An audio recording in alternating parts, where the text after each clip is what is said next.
सबसे पहले हम साहित्य में आते हैं, हिंदी साहित्य में, और यह देखते हैं, यह तन जारो छार के कहो कि पवन उड़ाओ, मकुते ही मारग होई परो, कंत धरे जह पाओ।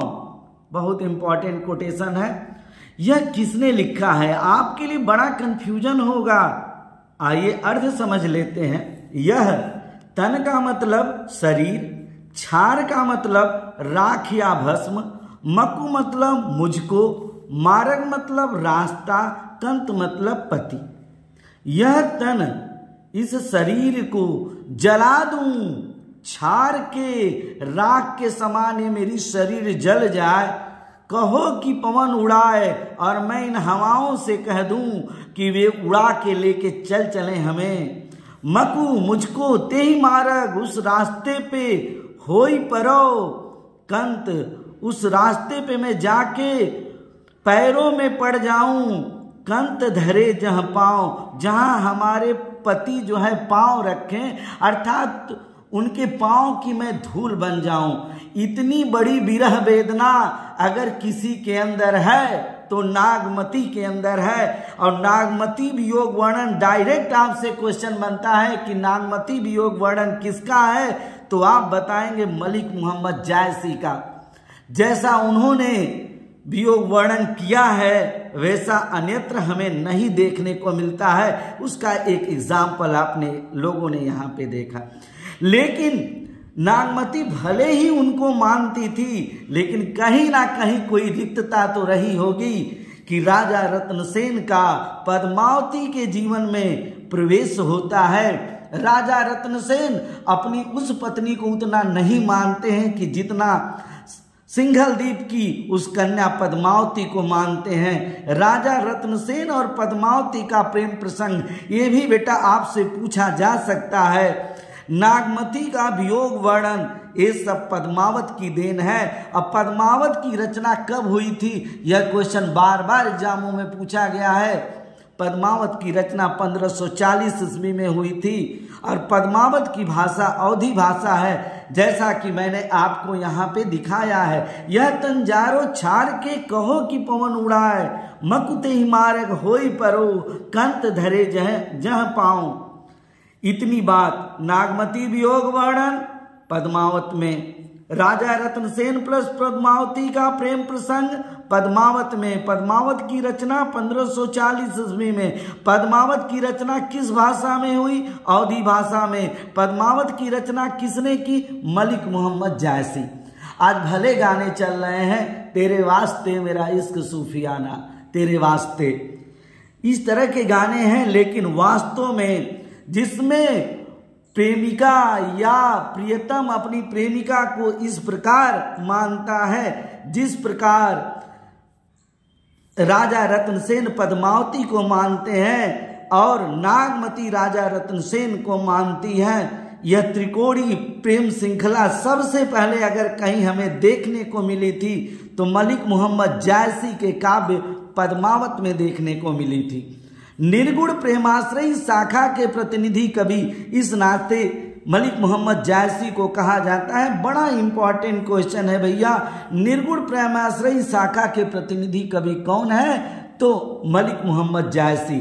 अर्थात प्रेम के द्वारा उस ईश्वर को प्राप्त कर लेना, प्रेम में वह शक्ति है कि ईश्वर को प्राप्त किया जा सकता है। ऐसी बात जायस नगर के रहने वाले मलिक मोहम्मद जायसी ने कही थी। इतनी बड़ी रचना मलिक मोहम्मद जायसी शक्ल से बड़े कुरूप थे, लेकिन उनकी रचनाओं को देखने पे ऐसा नहीं लगता है। पद्मावत आप फिल्म भी काफी जो है हिट हुई थी, तबाही मचाई हुई थी, तो आप समझ लीजिए कि पद्मावत के रचनाकार मलिक मोहम्मद जायसी। मलिक मोहम्मद जायसी की अन्य रचनाएं पद्मावत, अखरावत, कान्हावत, आखिरी कलाम बहुत इंपॉर्टेंट है। और बेटा जब एक रचना हिट हो जाती है ना तो सारी रचनाएं इंपॉर्टेंट हो जाती है। पद्मावत, अखरावत, कान्हावत, आखिरी कलाम। तो ये तो रहा साहित्य की बात। साहित्य थोड़ा सा डिफिकल्ट होता है बेटा, लेकिन आपको बड़े आनंदमय तरीके से हम साहित्य की जानकारी देंगे। रोज एक कवि रहेंगे, उनकी रचनाएं रहेंगी, उनकी लाइनें रहेंगी। कल बेटा हम अपना छोड़े थे प्रश्न की अग्र स्वर किसे कहते हैं। अ वाला प्रश्न था कि अ को क्या कहा जाता है, मध्य स्वर। अग्र स्वर जान लीजिए, ऐसे स्वर होते हैं जिनके उच्चारण में जीभ का अग्र अगला भाग सक्रिय होता है। देखिए कितना आसान है अग्र स्वर। ऐसे स्वर होते हैं जिनके उच्चारण में जीभ का अग्र अगला भाग सक्रिय होता है, जैसे ई, ई, ए, ऐ, ये अग्र स्वर कहलाते हैं। वैसे हम आपको बता भी चुके हैं कि ए जो है अ और ई से मिलकर बनता है, ऐ जो है अ और ए से मिलकर बनता है। तो भैया यह जो है अग्र स्वर होते हैं। अग्र स्वर 4 हैं, ई, बड़ी, ए, ऐ। बात समझ में आ गई बेटा ना।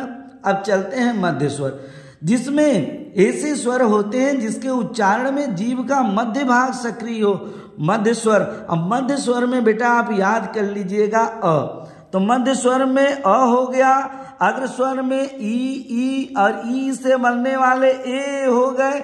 बाकी सारे स्वर पश्च स्वर हैं भैया। जीभ का पश्च भाग, पिछला भाग सक्रिय होता है, उसे हम पश्च स्वर कहते हैं। जैसे आ, ऊ, ओ, आओ।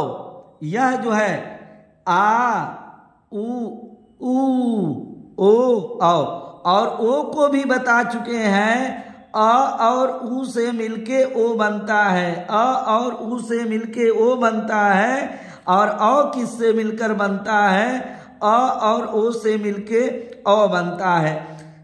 लगातार आप वीडियो देखेंगे बेटा, आपको जब हम पेपर सॉल्व करवाएंगे लास्ट में तो उस समय आपको बड़ा आनंद होगा। लेकिन इस समय जो है लगातार क्लास देखेंगे तब पेपर जो है करने में आनंद होगा। क्लास को देखिए, किताबों को पढ़ते रहिए, मेरी बात एकदम अक्षर से आपको मिलेगी। अग्र स्वर ऐसे स्वर जिनके उच्चारण में जीभ का अग्रभाग सक्रिय होता है। अग्र स्वर ई, ए, ऐ, ई, बड़ी, ए, ऐ। जीभ का मध्य भाग सक्रिय होता है। मध्य स्वर सिर्फ अ है। पश्च स्वर जीभ का पिछला भाग सक्रिय होता है। इसमें जो है भैया कटो है 5, 5 1 6 4 10। ऊ स्वर तो 11 होते हैं भैया। अ हो गया, आ हो गया, ई, ऊ के बाद जो है ओ, आओ, ओ, ए, ऐ, ओ, आओ। तो 2 2 4 1 5 1 6 4 10। कहाँ है तो भैया? चलिए ठीक है, आगे देख लेंगे उसको। अब आते हैं बेटा अघोष व्यंजन, बहुत इंपॉर्टेंट है। वे व्यंजन ध्वनियां अघोष बहुत इंपॉर्टेंट है भैया। हाँ, यहाँ पे आइए बेटा, हमें याद आ गया री जो है, री का अग्र स्वर, पश्च स्वर और मध्य स्वर में कहाँ स्थान है यह। हम कहें री कहाँ चला गया भाई, तो इसको जो है री के विषय में अभी हम कोई निर्णय नहीं ले सकते हैं। अगली वीडियो में हम बता देंगे कि अग्र स्वर है, मध्य स्वर या पश्च स्वर। लेकिन स्वरों की संख्या 11 यहाँ पे कंफर्म हो गई है। अब आते हैं बेटा अघोष व्यंजन, बहुत इंपॉर्टेंट है अघोष व्यंजन। मैं कल बताया था, पेपर सॉल्व करते समय मैंने बताया था, वे व्यंजन ध्वनियां जिनके उच्चारण में स्वंत तंत्रिकाओं में कंपन नहीं होता है, केवल श्वास का उपयोग होता है, उनको हम अघोष कहते हैं। अघोष के लिए हमने बताया था वर्ग का पहला, दूसरा व, तीनों स। देखिए बेटा, सबसे आउटस्टैंडिंग क्वेश्चन ये होता है तीनों स। जब हम लोग भी तैयारी करते थे ना, तो तीनों स को लेके कंफ्यूजन होता था। देखने में लगता है सघोष है, लेकिन तीनों स अघोष है। यही जो है बार बार आयोग इन्हीं सौ में से उठा के पूछता है। आइए देख लेते हैं। पहले और दूसरे से स्वतंत्रियां नहीं जकरित होती हैं। क वर्ग का पहला दूसरा अक्षर, च वर्ग का पहला दूसरा अक्षर, ट वर्ग का पहला दूसरा अक्षर, त वर्ग का पहला दूसरा अक्षर त थ, प वर्ग का पहला दूसरा अक्षर प फ। यहाँ स्वर तंत्रियां नहीं झंकृत होती हैं, तो 5 वर्ग में 5 दूना के 10 और तीनों स, इसको हम तालव्य स, हम भी नहीं बेटा तीनों स का उच्चारण कर पाते हैं, लेकिन हम बोलते हैं तालव्य स, मूर्धन्य स, दंतव्य स। बहुत इंपॉर्टेंट, ये 13 अघोष व्यंजन है। अघोष व्यंजन होते हैं भैया, स्वर नहीं होते हैं। अघोष व्यंजन पहले, प्रत्येक वर्ग के पहले, दूसरे और तीनों स। अब आप लोगों को याद हो चुका होगा, इनमें स्वर तंत्रियों में कंपन नहीं होता है। अब आते हैं सघोष व्यंजन या घोष व्यंजन, बड़ा इंपॉर्टेंट है, सभी एग्जामों के लिए हिंदी इंपॉर्टेंट है बेटा, इससे बाहर एक क्वेश्चन नहीं जाएगा। सघोष व्यंजन, घोष व्यंजन वे व्यंजन ध्वनियां जिनके उच्चारण में स्वर तंत्रिकाओं में कंपन होता है। गले में गूंज या कंपन महसूस हो तो वह सघोष व्यंजन है। सघोष व्यंजन आइए तीसरे, चौथे, पांचवें, तीसरा, चौथा, पांचवा, प्रत्येक वर्ग का तीसरा, चौथा, पांचवा, य र ल व। तो तीसरा, चौथा, पांचवा मतलब 5 वर्ग हुए, 5 तिहाई 15, 5 20। आइए देख लेते हैं। क वर्ग का तीसरा, चौथा, पांचवा ग घ अंग। च वर्ग का तीसरा, चौथा, पांचवा ज झ इया। ट वर्ग का तीसरा, चौथा, पांचवा ड ढ अड़। त वर्ग का तीसरा, चौथा, पांचवा द ध न। प वर्ग का प फ ब भ म, और उसके बाद य र ल व ह। तो भैया ग घ अंग, क वर्ग का ज झ इया, आपके च वर्ग का ड ढ अड़, ट वर्ग का द ध न, ये आपके त वर्ग का ब भ म, प वर्ग का और य र ल व ह एक ऐसा उष्ण व्यंजन है जिसके तीनों साथी अघोष में है और ह सघोष में है, कुल मिला के 20। तो आज तो कन्फर्म हो चुका होगा कि 20 13 कितने होते हैं, 33 व्यंजन होते हैं, 11 स्वर होते हैं। यह तो आपको पढ़ाया गया साहित्य के बारे में और व्याकरण के बारे में। अब आइए हम टेस्ट ले लेते हैं। टेस्ट जो है, हिंदी हमारी मातृभाषा है, इस नाते टेस्ट शुरू से ही स्टार्ट हो जाएंगे, जबकि जीएस में, पर्यावरण में, बाल मनोविज्ञान में और संस्कृत में बाद में पहले पाठ्यक्रम पढ़ाया जाएगा, फिर बाद में टेस्ट होगा। आइए देखते हैं। निम्नलिखित में से कंठ वर्ण है। कंठ से भैया इचु यसा नाम तालु ई यस, ये तीनों तालु से हैं। अकु विसर्जनीया नाम कंठ, अकु विसर्जनीया नाम कंठ, अ कंठ से, ह कंठ से, विसर्ग कंठ से। तो भैया थोड़ी बहुत संस्कृत आपको सुननी पड़ेगी, क्योंकि हिंदी की माता संस्कृत है। अब बिना संस्कृत आए जो है हिंदी थोड़ी सी डिफिकल्ट होती है, लेकिन ऐसे ही क्लास लेते जाएंगे एकदम आपको समझ में आ जाएगा। प्र में पूर्ण वर्ण है जो, अब देख लीजिए, प र दोनों कोई नहीं।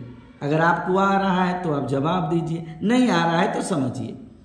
देखिए, जब मोबाइल से आप प्र को लिखेंगे तो प को आधा लिखेंगे, लिख के देख लीजिएगा, और र को पूरा लिखेंगे तब जाके प्र बनता है। तो प क्या है, आधा है, र क्या है, पूरा है। तो पूर्ण वर्ण कौन हुआ, र हुआ। बहुत इंपॉर्टेंट क्वेश्चन, र जो है पूर्ण वर्ण हुआ, और अधिकतर लोग जो है पूर्ण वर्ण के जगह पे पूर्व वर्ण समझ के प पे मार दिए होंगे। ऐसा नहीं है बेटा, र जो है पूरा है, प आधा है। स का उच्चारण स्थान, मैं बार बार इसको पढ़ता हूं, ऑप्शन देख लीजिए, अगर आ रहा है तो ठीक करिए, नहीं आ रहा है तो हमारे साथ आइए। इसको हम पढ़ते हैं बेटा तालव्य स, इसको हम तालव्य स बोलते हैं। तो तालु हुआ इसका, इसको हम जो है क्या बोलते हैं भैया, मूर्धन्य स बोलते हैं। इसको हम क्या बोलते हैं, दंतव्य स बोलते हैं। इसको हम क्या बोलते हैं, तालव्य स, मूर्धन्य स, दंतव्य स। यदि आप लगातार देखेंगे तो आपको याद हो जाएगा। व का उच्चारण स्थान बहुत इंपॉर्टेंट है। दंत दंतोष्ठ ओष्ठ कष्टोष्ठ कंठोष्ठ। भैया अगर आ रहा है तो जवाब दीजिए, नहीं तो हमारे साथ आइए, एक हल्का सा सूत्र याद कर लीजिए, कभी नहीं भूलेगा। वकारो दंतोष्ठ, वकारो दंतोष्ठ, माने व का उच्चारण दंत और ओष्ठ से आयोग का सबसे फेवरेट क्वेश्चन है। अब आते हैं बेटा एकदम पॉपुलर प्रश्न, आप जानते रहेंगे हिंदी वर्णमाला में व्यंजनों की संख्या किसी से गलत नहीं होनी चाहिए। सी वाला ऑप्शन है, सी वाला ऑप्शन 33 है भैया। सी वाला ऑप्शन जो है, सी वाला ऑप्शन 33 है, इधर हो गया है, सी वाला ऑप्शन 33 है, सी वाला ऑप्शन 33 है, आप लोग देख रहे होंगे, सही है। आते हैं बेटा अगला, कौन सा उसमें व्यंजन नहीं है? तो भैया उस व्यंजन हम कल आपको बता चुके हैं। स, तालव्य स, मूर्धन्य स, दंतव्य स, ये उस व्यंजन है, ठीक है। और ह भी उस व्यंजन है, उस व्यंजन है। लेकिन इसमें जो है ग कंठव्य है भैया, ग कंठव्य है, इस नाते सही कौन हो जाएगा? ग। अब आते हैं बेटा संयुक्त व्यंजन ज्ञ बनता है, बड़ा इंपॉर्टेंट है, यह भी हम बता चुके हैं।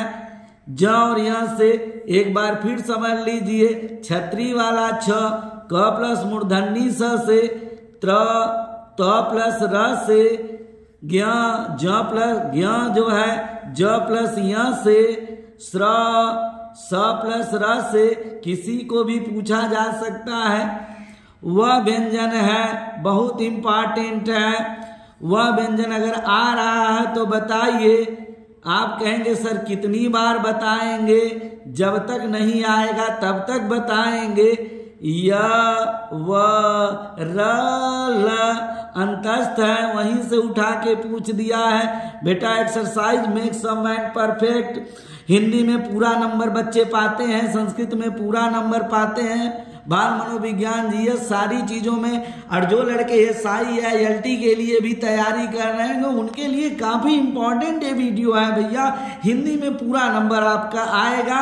अगर पुलिस में और एसआई में 40-40 नंबर की हिंदी आती है तो 40 हिंदी यहीं से आएगी।